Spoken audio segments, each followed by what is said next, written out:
यद्यदाचरति श्रेष्ठः तत्तदेवेतरो जनः। यद्यदाचरति श्रेष्ठः तत्तदेवेतरो जनः। स यत्प्रमाणं कुरुते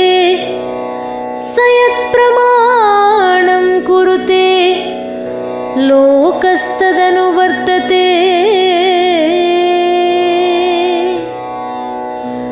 लोकस्तदनुवर्तते।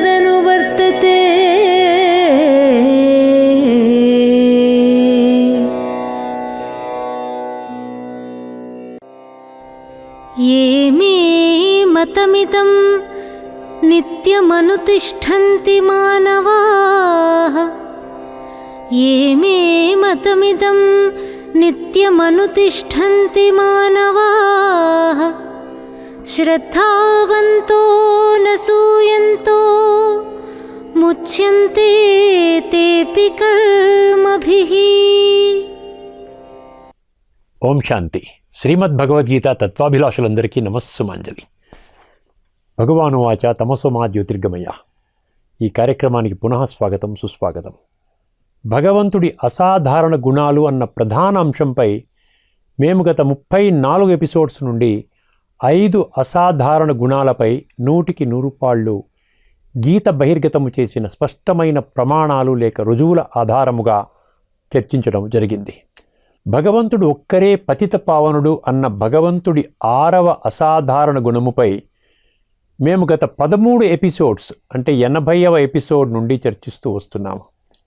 ఈ ఎపిసోడ్లో అదే ప్రధాన అంశంపై మన చర్చను కొనసాగిస్తూ సాక్షాత్తు భగవంతుడి చేత 100కి 100% అసుర లక్షణముగా ముద్రవేయబడిన దేహ అహంకారములో జీవితాలను కొనసాగిస్తున్న వర్తమానములోని మనుషుల మరో 6 అసుర ప్రవృత్తులను కళ్లకు కట్టినట్లు వర్ణించిన 2 అద్భుతము మరియు అద్వితీయమైన శ్లోకాలు వెల్లడి చేసిన లోతైన తత్వాన్ని మీ అందరి దృష్టికి తీసుకుని వస్తున్నాము.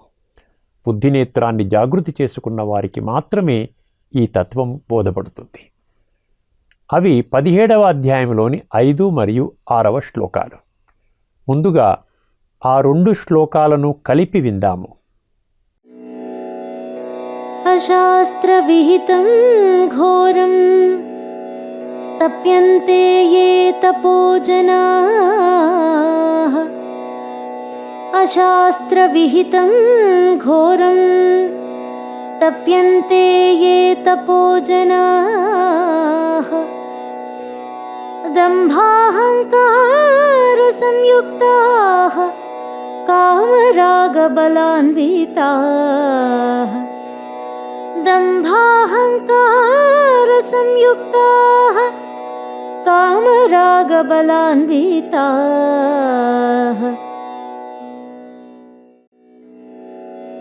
కర్షయంతః శరీరస్థం భూతగ్రామమచేతసః. కర్షయంతః శరీరస్థం భూతగ్రామమచేతసః. మాం చైవాంతః శరీరస్థం మాం చైవాంతః శరీరస్థం తాన్ విద్యాసుర నిశ్చయాన్. ముందుగా ఈ శ్లోకాలలోని పదాల అర్థాన్ని గ్రహించే ప్రయత్నము చేద్దాము. అశాస్త్ర విహితం, గీతాశాస్త్రము మాధ్యమముగా భగవంతుడు స్వయముగా బోధించిన సంపూర్ణ ఆధ్యాత్మిక జ్ఞానము మరియు విజ్ఞానానికి విరుద్ధమైన ఆచరణ, ఘోరం, అత్యంత భయంకరమైన, ఉగ్రమైన, హింసాత్మకమైన మరియు కఠినమైన, తప్యంతే ఏ తపోజనాః, అటువంటి కఠినమైన తపస్సులు చేసే మనుష్యులు, దంభ అహంకార సంయుక్త అంటే కపటము లేక ఆడంబరము మరియు దేహ అహంకారముతో కూడిన, కామరాగ బలాన్వితాః, లైంగిక వాంఛ మరియు భౌతిక నశ్వర ఇంద్రియ సుఖభోగాలను అనుభవించడమే జీవిత లక్ష్యము మరియు గమ్యముగా చేసుకున్న బలగర్వితులు. భూతగ్రామం సమస్త మానవాళి అంటే వర్తమానములో ఈ భూమండలంపై ఉన్న 850 కోట్ల మనుషులు. అచేతస అజ్ఞానము అంటే ఆత్మజ్ఞానము లేని కారణముగా 100% నేను దేహము అన్న భ్రమ లేక భ్రాంతిలో జీవించేవారు. కర్షయంతః శరీరస్థం శరీరములో ఉన్న ఆత్మను కఠిన తపస్సులతో హింసించుట. మాం చైవాంతః శరీరస్థం భగవంతుని అనుభవము ఆత్మ ద్వారా మాత్రమే సాధ్యము కాబట్టి ఆత్మను హింసించడం అంటే భగవంతుని హింసించడము. తాన్ విద్యాసుర నిశ్చయాన్ అలాంటి వారిని ఖచ్చితముగా అసుర ప్రవృత్తి కలవారుగా గుర్తించు. ఈ 2 శ్లోకాలు వెల్లడించిన 6 ప్రధాన ఆసురీ ప్రవృత్తులను పరిశీలిద్దాము. మొదటి ఆసురీ ప్రవృత్తి అశాస్త్ర విహితం. ఇందులో శాస్త్రము అన్న పదము అత్యంత కీలకము. అర్థము చేసుకునే ప్రయత్నం చేద్దాము.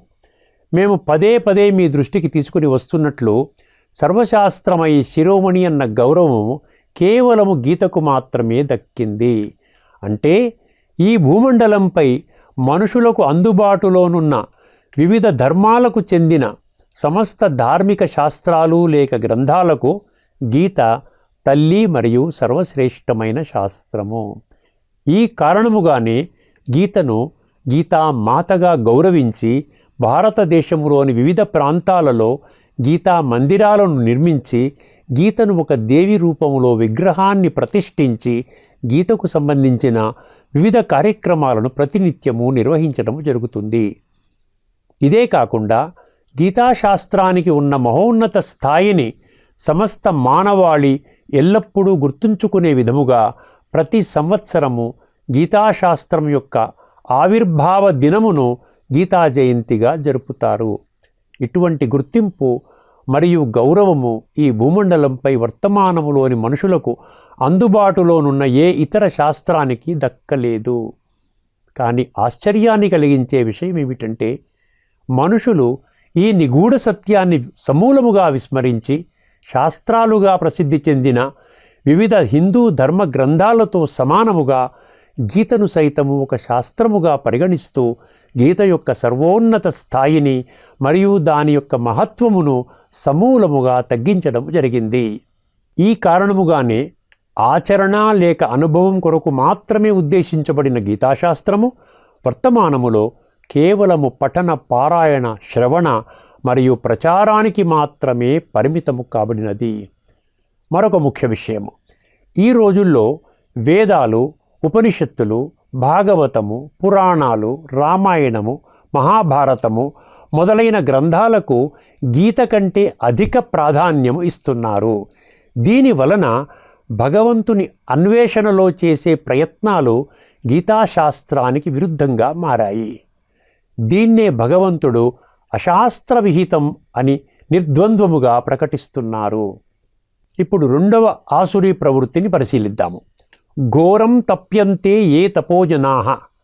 ఈ పదాలు వర్తమానములో కొంతమంది సాధువులు సన్యాసులు భగవంతుడు లేక పరమాత్మను ప్రాప్తి చేసుకోవడానికి నిర్వహించే భయానకమైన మరియు కఠినమైన తపస్సులకు సూచకము. ఈ విధమైన కొన్ని తపస్సులను ఒకసారి పరిశీలిద్దాము. బుద్ధినేత్రాన్ని జాగృతి చేసుకుని అర్థము చేసుకునే ప్రయత్నం చేయగలరు. దీర్ఘకాల ఉపవాసాలు, మండే నిప్పు కణాలపై నడవడము, మంచునీటిలో తపస్సు, శరీరములో పదునైన సూదులు గుచ్చుకోవడము ద్వారా తీవ్రముగా గాయపరచుకునే తపస్సు, మంటల మధ్య కూర్చొని చేసే తపస్సు, ఒంటికాలిపై నిలబడి చేసే తపస్సు, దీర్ఘకాల మౌన దీక్షలు, శ్మశానాలు, అడవులు, మంచు కొండలలో చేసే దీర్ఘకాల తపస్సులు మొదలగునవి ఈ కోవకు చెందుతాయి. ఈ సందర్భంగా ప్రతి ఒక్కరూ అర్థము చేసుకోవలసిన అత్యంత గుహ్య మరియు గంభీరమైన విషయం ఏమిటంటే 100% దేహభ్రాంతిలో జీవితాలను గడుపుతూ స్థూల దేహాన్ని కృషింపజేసే ఈ విధమైన తపస్సులు ఆత్మలో నిక్షిప్తము కాబడిన తామసిక సంస్కారాలను సాత్వికంగా పరివర్తన చేయలేవు. ఇవి భగవంతుడు గీత మాధ్యమముగా నిర్వచించిన తపస్సుకు పూర్తిగా విరుద్ధము. ఇప్పుడు గీత నిర్ద్వంద్వముగా స్పష్టము చేసిన శాస్త్ర సమ్మతమైన తపస్సు ఏమిటో అర్థము చేసుకునే ప్రయత్నం చేద్దాము. ఈ విషయములో స్పష్టతను కాంక్షించేవారు వేయవలసిన మొట్టమొదటి అడుగు ఏమిటంటే, ప్రతి ఒక్క వ్యక్తి తన మూల స్వరూపములో ఆత్మ కాబట్టి స్వయాన్ని ఆత్మగా అనుభవం చేసుకుని విశ్వాత్మల తండ్రి అయిన పరమాత్మతో మనసు బుద్ధి ద్వారా సంబంధాన్ని జోడించాలి. ఈశ్వరీయ జ్ఞానము మరియు రాజయోగము అంటే జ్ఞానాగ్ని మరియు యోగాగ్నిలో మనుషులు జన్మ జన్మలుగా చేసిన పాప నీచ నికృష్ట భ్రష్టకర్మలను దగ్ధము చేయడం ద్వారా ఆత్మలో నిక్షిప్తము కాబడిన తామసిక సంస్కారాలు సాత్వికముగా పరివర్తన చెంది ఆత్మలు శుద్ధి కాబడతాయి. ఈ విధముగా ఆత్మశుద్ధి కొరకు చేసే తపస్సు మాత్రమే భగవంతుడు నిర్దేశించిన తపస్సుగా గుర్తించాలి. ఇదే తపస్సు యొక్క ముఖ్య ఉద్దేశ్యము లేదా లక్ష్యము. ఇప్పుడు మూడవ ఆసురీ ప్రవృత్తిని పరిశీలిద్దాము. దంభాహంకార సంయుక్త అన్నారు. మనము చర్చించినట్లు కొంతమంది వ్యక్తుల ఈ విధమైన వింత లేక విచిత్రమైన ప్రవర్తనకు మూల కారణము దంభము మరియు అహంకారము అని దంభాహంకార సంయుక్త అన్న పదాలు స్పష్టం చేస్తున్నాయి. దంభము అన్న అవగుణముపై మేమిప్పటికే విస్తృతముగా చర్చించడము జరిగింది. మరొకమారు సంక్షిప్తముగా అర్థము చేసుకునే ప్రయత్నము చేద్దాము. దంభము అంటే మనుషులలోని కపట స్వభావము లేదా పై ఆడంబరాలకు సూచకము. కానీ ఆశ్చర్యాన్ని కలిగించే విషయం ఏమిటంటే వారి ఆంతరిక స్థితి బాహ్య ప్రదర్శనకు విరుద్ధము. అంటే దంభము మనుషుల బాహ్య గుణాన్ని స్పష్టము చేస్తుంది, కానీ వారిలో ఆంతరికంగా ఉన్న లక్షణాలను వెల్లడించదు. ఇంగ్లీషులో దీనినే హిపోక్రసీ అంటారు. వర్తమాన సమాజములో ఇటువంటి లక్షణాలు ఉన్న మనుషులనే గీత అసురులుగా నిర్ధారించింది. వారు బయటికి ఒక సలక్షణమైన భక్తిపరుడుగా లేదా నైతిక విలువలతో కూడిన ధార్మిక లేక ఆధ్యాత్మిక మార్గములో ప్రయాణిస్తున్న వ్యక్తిగా కనబడినప్పటికీ ఆంతరికంగా వారి మనసు నిండా అశుద్ధ, మోసపూరిత మరియు స్వార్థముతో కూడిన ఆలోచనలు ఉంటాయి. వారు సత్యమైన మరియు శాశ్వతమైన ఆధ్యాత్మిక పురోభివృద్ధిని కాంక్షించే బదులు తమ జీవితాన్ని 100% కేవలము ఒక్క జన్మకు మాత్రమే పరిమితమయ్యే భౌతిక వినాశీ వ్యక్తులు, వస్తువులు, వైభవాలు మొదలైన వాటి వెనుక వారి సమయము, శక్తులు మరియు ధనాన్ని దుర్వినియోగం చేసుకుంటున్నారు. దంభము అనబడే అవలక్షణముతో కూడిన వ్యక్తులు 100% మిథ్యా సిద్ధాంతాలను ఆధారము చేసుకుని మనుషులను మోసము చేస్తూ సమాజములో గౌరవము లేక గుర్తింపు మరియు స్థూల ధనార్జన కొరకు మాత్రమే వారి జీవితాలను సంపూర్ణముగా అంకితము చేస్తారు. దీనికి మూల కారణము జన్మలుగా మనుషులలో కూరుకుపోయి ఉన్న అంధవిశ్వాసమే. వర్తమాన సమాజములో దంభముతో కూడిన వ్యక్తులే అత్యధిక సంఖ్యలో ఉన్నారన్న సత్యాన్ని ఎట్టి పరిస్థితిలోనూ విస్మరించకూడదు. ఈ సందర్భంగా ప్రతి ఒక్కరూ గుర్తించవలసిన విషయం ఏమిటంటే, భగవంతుడు సమస్త మానవాళికి తండ్రి కాబట్టి వారు గీతాజ్ఞానము ద్వారా దంభముతో కూడి ఉన్న మనుషులను సైతము జాగృతపరుస్తున్నారు. 100% నేను దేహము అన్న భ్రమ లేక భ్రాంతిలో జీవించడమే మనుషుల ఈ విధమైన ప్రవర్తనకు ఏకైక కారణము. ఇప్పుడు అహంకారముతో కూడి ఉన్న మనుషుల లక్షణాలను పరిశీలిద్దాము. అహంకారము అంటే దేహాభిమానము లేదా ఇగో. ఈ అవలక్షణముతో జీవిస్తున్న మనుషులలో ఆత్మజ్ఞానము లేని కారణముగా ప్రతి కర్మకు నేనే కర్తను అంటే మూల కారణము అని భావిస్తారు.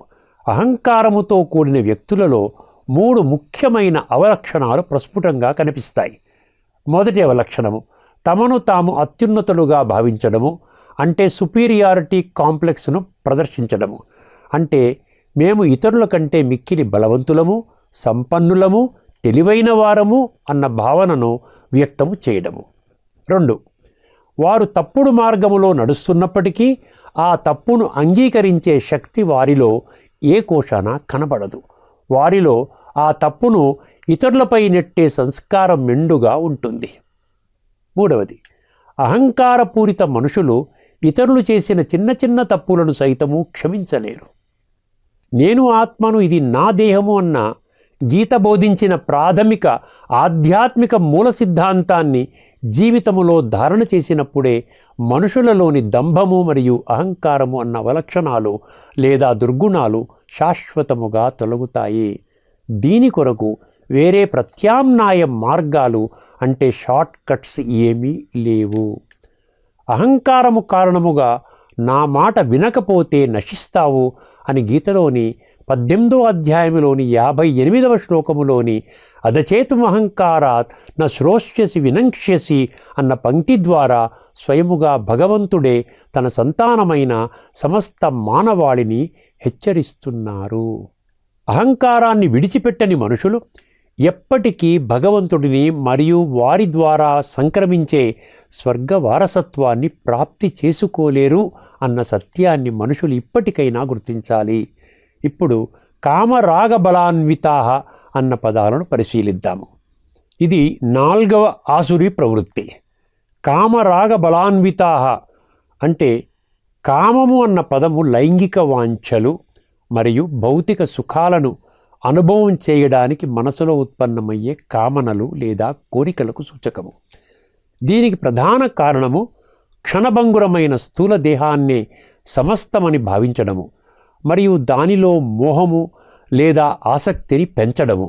ఈ విషయాన్ని రాగము అన్న పదము స్పష్టము చేస్తుంది. ఈ విధముగా కామము మరియు రాగముతో నిండిన మనుషులు తమను తాము అత్యంత బలశాలులుగా భావిస్తూ జీవిస్తున్నారు. ఈ విధముగా కామరాగ బలాన్విత అన్న పదాలు వర్తమాన సమాజములోని వ్యక్తుల స్వభావాన్ని ప్రతిబింబిస్తున్నాయి. ఇది 5వ ఆసురీ ప్రవృత్తిగా గుర్తించండి. కర్షయంతః శరీరస్థం భూతగ్రామం అచేతసః అంటే ఘోర తపస్సులు అన్న అంశంపై చర్చలో పంచతత్వాలతో కూడిన స్థూల వినాశీ శరీరాన్ని కృషింపజేసే కొన్ని కఠినమైన శరీరానికి తీవ్రమైన బాధకు గురిచేసే ఘోర కర్మలు ఏ విధముగా ఉంటాయో మీ దృష్టికి తీసుకుని రావడం జరిగింది. ఈ విధముగా శరీరాన్ని కృషింపచేస్తూ దాని ద్వారా అంతర్లీనముగా ఉన్న ఆత్మను తీవ్రమైన బాధకు గురి చేయడం ద్వారా మనుషులు వారు విశృంఖలంగా చేస్తున్న పాప నీచ నికృష్ట భ్రష్టకర్మలకు ప్రాయశ్చిత్తముగా భావిస్తారు. ఇది 100% అజ్ఞానముతో కూడిన చర్య అని భగవంతుడు స్పష్టము చేస్తున్నారు. ఇటువంటి అజ్ఞానానికి మూల కారణము నేను ఆత్మను, ఇది నా శరీరము అన్న గీత బోధించిన ప్రాథమిక మూల సిద్ధాంతాన్ని విస్మరించి 24 గంటలు 365 రోజులు నేను శరీరము అన్న అసత్య భావనతో జీవించడమే. కానీ ఈ సందర్భంగా ప్రతి ఒక్కరూ బుద్ధినేత్రాన్ని జాగృతి చేసుకుని గ్రహించవలసిన ముఖ్య విషయం ఏమిటంటే శరీరాన్ని కృషింపజేయడం ద్వారా ఆత్మని తీవ్రమైన బాధకు గురిచేసే ఇటువంటి కర్మలు మనుషులు జన్మజన్మలుగా చేసిన పాప నీచ నికృష్ట భ్రష్టకర్మల ఫలితముగా ఆత్మలో పేరుకుపోయిన తామసిక సంస్కారాలు సాత్వికంగా పరివర్తన చేయలేవు. ఈ నిగూఢ సత్యాన్ని కర్షయంతః శరీరస్థం భూతగ్రామం అచేతస అన్న పదాలు ఖరాఖండిగా స్పష్టము చేస్తున్నాయి. ఇప్పుడు ఆఖరిదైనటువంటి 6వ ఆసురీ ప్రవృత్తిని పరిశీలిద్దాము. మాం చైవాంతః శరీరస్థం తాన్ విద్యాసుర నిశ్చయాన్. ఈ పంక్తి 2 విషయాలను కుండబద్దలు కొట్టినట్టు స్పష్టము చేస్తుంది. కేవలం బుద్ధినేత్రాన్ని జాగృతి చేసుకున్న తత్వాభిలాషులు మాత్రమే అర్థము చేసుకోగలుగుతారు. మొదటి విషయము, భగవంతుని ప్రాప్తి మరియు అనుభూతికి ఆధారము లేదా మాధ్యమము ఆత్మ అని సాక్షాత్తు భగవంతుడే 13వ అధ్యాయంలోని 34వ శ్లోకములో నిర్ద్వంద్వముగా స్పష్టము చేసిన నిగూఢ సత్యాన్ని ఇప్పటికీ అనేక మార్లు మీ అందరి దృష్టికి తీసుకుని రావడం జరిగింది. అంటే 100% నేను దేహము అన్న భ్రమ లేక భ్రాంతిలో జీవితాలను గడిపేవారు భగవంతుడిని ఎట్టి పరిస్థితిలోనూ ప్రాప్తి చేసుకోలేరు. ఈ విషయాన్ని గీతా ప్రేమికులు మరియు భక్తులు ఇప్పటికైనా గుర్తించాలి. రెండో విషయము, ఈ విధముగా శరీరాన్ని తద్వారా ఆత్మను కృషింపజేసే అత్యంత తీవ్రమైన మరియు భయంకరమైన క్రియలు చేసే వారిని సాక్షాత్తు భగవంతుడే అసురులుగా ముద్రవేయడం జరిగింది. పరమాత్మ లేక భగవంతుడి యొక్క ప్రాప్తి, అనుభూతి మరియు అనుభవం చేసుకోవడానికి మనుషులకు అందుబాటులోనున్న ఒకే ఒక్క మాధ్యమము ఆత్మ. కాబట్టి దానిని కృషింపజేయడము అంటే భగవంతుడిని ప్రాప్తి చేసుకునే మాధ్యమాన్ని నాశనము చేయడమే అవుతుంది అని భగవంతుడు స్వయముగా మాం చైవాంతః శరీరస్థం తాన్ విద్యాసుర నిశ్చయాన్ అన్న పంక్తి ద్వారా సమస్త మానవాళిని హెచ్చరిస్తున్నారు. ఈ విధముగా దేహాభిమానము కారణముగా వర్తమాన సమయములో సాక్షాత్తు భగవంతుడే గీత మాధ్యమముగా బోధిస్తున్న సత్యము, ఖచ్చితము మరియు సంపూర్ణమైన ఆధ్యాత్మిక జ్ఞానము మరియు విజ్ఞానము అంటే true accurate complete spiritual knowledge and wisdom, దీని నుండి మనుషులు దూరమవుతూ వారి జీవితాలు అధోగతి పాలు కావడానికి వారే కారణభూతులు అవుతున్నారు. ఈ విధమైన ప్రవర్తనకు మూల కారణము దేహాభిమానము అంటే నేను దేహము అన్న భావనతో 24 గంటలు 365 రోజులు జీవితాలను గడపడము. ఈ ఎపిసోడ్లోని చర్చని ఇక్కడితో ముగిద్దాము. రాబోయే ఎపిసోడ్లో భగవంతుడు ఒక్కరే పతిత పావనుడు అన్న అంశంపై చర్చని కొనసాగిస్తూ అహంకారముతో కూడి ఉన్న మనుషుల ప్రవృత్తులను కళ్లకు కట్టినట్లు స్పష్టము చేసే మరో 2 అద్భుతము మరియు అద్వితీయమైన శ్లోకాలు వెల్లడి చేసిన లోతైన తత్వాన్ని క్షుణ్ణముగా చర్చించబోతున్నాము. అంతవరకు సెలవు. అందరికీ నమస్కారము. లోకాః సమస్తా సుఖినో భవంతు. ఓం శాంతి.